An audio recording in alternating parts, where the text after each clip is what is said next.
Access to the Days Gone preview event was made possible by PlayStation.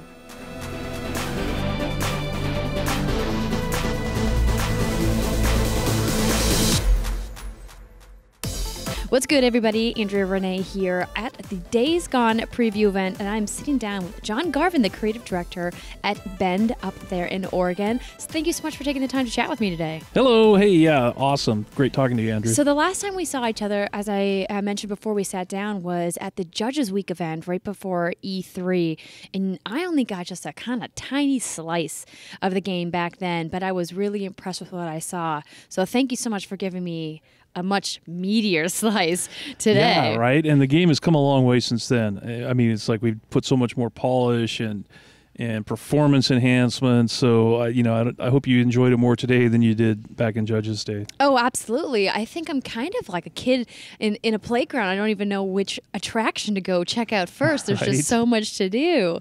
And I don't even kind of know where to start. I kind of made a joke before we started recording that I have this long list of notes that I've been keeping. Fire away. Fire away, you said. Okay, Yes. So here we go. How about let's start with one of the first questions I had. And it was, I didn't quite know how to frame this, but it almost seems to me that this game maybe has a bit of an identity crisis, for lack of a better phrase. I was trying to pin it down. Is this survival horror? Is this action adventure? Is this a combat RPG? Is it kind of this hybrid mashup of all of those things? How would you describe what this game is? I would describe it as a narrative-driven, open-world action game. So it encompasses everything that you just said. And I hope what we've done, and when you get to spend some more time with the game, I hope this becomes really clear, is it's really the sum of its parts. Yeah, there's survival elements, there's action elements, it's a shooter, there's stealth, there's melee, it's an open world so you can explore. But it all centers around Deacon St. John. So it's about this character, it's about his journey, and over the course of, over 30 hours for the Golden Path is how long it took me to beat the game last time I beat it. You're gonna go on this journey with this character, and it begins and it has a middle and then it ends, and it's hopefully it's going to be amazing. Well, we did finally get to see a little bit of insight into who Deacon is, more than we had seen in the previous trailers that you guys have released, because just a few weeks back you released this wedding trailer. Yes. And we got to see more of Sarah and Deacon's relationship and kind of get an insight as to where the emotional backbone of this story is. And I noticed that there's quite a few cutscenes, at least in the part of the game that I've played so far. Can I expect that to be pretty liberal with narrative cutscenes sprinkled throughout the game? Yeah, and not just liberal, but they're all at that level of quality. So one of our goals from the very beginning, because we had done work on an Uncharted game, we did Golden Abyss for the Vita, and working with those guys on how to do performance capture and get that level of sort of performance out of your actors and get characters to come to life is something that we were super excited about. And we originally asked ourselves for Days Gone is like, could you do that in an open world game? Could you make it be sort of tonally consistent and have the characters be introduced in a way and have their stories be introduced in a way that make you care about them? And, a lot of that just comes from the production value. So having just, the emotions coming through in what they're saying without necessarily their words doing the work. You got to see the expressions in their face. And I think that that's one of the things that our tech guys have sort of exceeded all expectations, that the quality of the cinematics is really high, and therefore the story and the quality of those story beats is really high. And you are going to find that throughout the entire game, through all 30 hours. Oh, no, the quality certainly looked amazing, and I'm so glad you brought up Uncharted, because there's clearly an inspiration or an influence there, at least from my perspective as a gamer. Obviously, how deep that goes, only you guys at the studio know. But I was really impressed by the way that the gameplay goes in and out of cutscenes very quickly. It seemed like the load screens were very minimal. What kind of a technical challenge was that for you? It's one of our biggest technical challenges, and it's something we're still going to polish and we're still working on even to this day as we're getting ready to launch, is just trying to get as little friction between the player and the experience as possible. So yeah, we do have some load screens between, the cinematics and gameplay. And I think we're doing everything we can to make those as short as possible. Well, they were very short during my playthrough, so good job. If it's going to be even shorter, that will be impressive indeed. So let's talk a little bit about the multitude of mechanics that I ran into during my play session here today. One of the first things I wanted to ask about was storylines. I noticed that there are several different storylines throughout the game, and you have a progression bar for each of them. Can you explain to me how those storylines are going to work and if they're going to kind of intertwine at some point? Yeah, so so storylines are super important to Days Gone, and that's a feature that we put in because we really wanted to help the player understand how all this stuff sort of fits together and works together. So again, as a sort of narrative designer, one of the things we really wanted to do was figure out how do we tell a compelling story in an open world where the player can get distracted and can lose track of what they're working on and what they're doing. So you can have a storyline. So one of the most important storylines is I Remember. And that's where Deacon is dealing with his past. So we have these flashback missions where you see how he met Sarah, for example. And you saw in the intro that, he suffered this loss at the very beginning, when he had to make this choice between, hey, do I stay with my friend Boozer? Do I go with my wife? What am I going to do here? And so we kind of explore how that impacted Deacon's character throughout that storyline. And it's something that you will, touch on and off for the next, 10, 15 hours of gameplay. And then, the storyline is designed to help you sort of follow that flow and, remind the player, hey, oh, that's right. This is something that Deacon is thinking about all the time.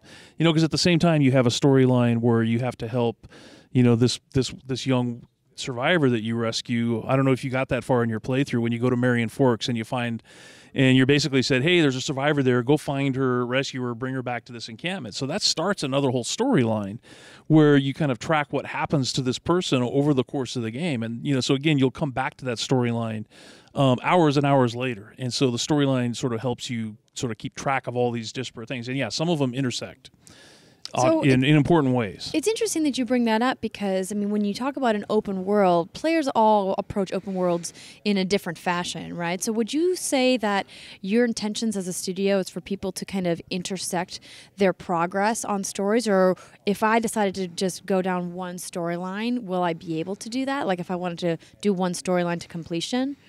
So the stories are, it depends on the storyline. So some of them are linear. So like the I Remember storyline is part of the Golden Path, and these unlock missions and jobs and tasks in a specific order. And it's because obviously I feel like, stories have to have an order to them, and you can't just, jump into the middle of a storyline and understand what's going on. Other storylines are really about your progression through the open world. So when you go to Crazy Willie's, for example, let's give you a better example. So when you burn out the nest in the Belknap tunnel, that there's a whole storyline where you can now go and find all the infestation zones in the world, and you can go and take them all out. And again, it makes the world a safer place, opens fast travel, but it also helps clear this storyline that has rewards of its own. So you'll see like, oh, there's Crazy Willie's, that's a nest zone. I should go clear that out. As a player, you never have to do that ever. So you could just leave those nests forever. Yep. So if you're not into doing the open world content, which is ambush camps and survivor rescues and horde killer, right? So hordes are a huge part of the game. These are all things that the player can just sort of ignore, or if they are interested in learning more about those storylines, they can go and do that content. Well, I've intentionally been avoiding all the hordes that I've seen so far. Which is smart, by the way. So because I'm not quite confident enough yet. I highly recommend that because the hordes are part of the world. And from the beginning, you're going to run into them. You don't have to take them on. And if you don't have to, I recommend you don't. Wait until you've leveled up your character and you've upgraded your magazine sizes on your weapons and your stamina, right? So that's super critical. So that's something we're trying to tell everybody who plays Days Gone is avoid the hordes until you're ready. I also put aim assist on, and I do not feel bad about it whatsoever. Oh, no, totally. And that's one of the things we absolutely encourage is like that the skill trees are built for players to, help their play style. It's like if you want, combat focus is super valuable if you want to do range combat from a safe distance. I highly recommend it. So crafting is also a very important part of combat, speaking of which, and I noticed that the crafting system is quite intense. Is there a specific workflow that you guys had in mind where you're like, we want this to be part of the crafting system and this we don't want to be part of the crafting system? Because it kind of feels like I'm still learning exactly how deep the crafting goes. It's really about survival. So everything ties back into this notion of, number one, is it grounded? So, are you going to be able to actually build this weapon in real life? Like, could you take a baseball bat and somehow attach a lawnmower blade to it and create a weapon? And the answer is yes, you could. And so everything's sort of grounded in reality. And then we wanted to say, okay, well, we're in the high desert, Central Oregon. What kinds of stuff can you find there? So you find beer bottles everywhere. So crafting is literally that. It's like, okay, what does the player need most to survive? It'd be weapons, it'd be medical supplies. That's kind of what we put our focus on was just that. Like, if as a player, what are you going to need to survive? Making sure that stuff was available in the world. I'm glad that you brought up that idea that it's grounded in realism, because when I got the crossbow and I had the hint come up about how when you fire the bolts from the crossbow that gravity will affect their fall off, I was like, this is really fascinating to me, because ultimately this is a fantasy world with these freakers and whatever happened with this infection and this outbreak, but there's still so much grounded in realism. As a creative director, how do you find where that line between this is still a video game, but we also want this to be as real as possible? Where do you put that? It's funny because I think it's cross all entertainment types. One of the things I learned a long time ago was that if you have a fantasy element in your world, you get one. That's what it is. So it's like if you're building a world that's based around magic, you get the magic. And in our world, it's the freaker virus, right? So that's the one thing that is outside the norm of the realm of people's experience. And really, we wanted to create something that was totally relatable. So we have freakers in the world.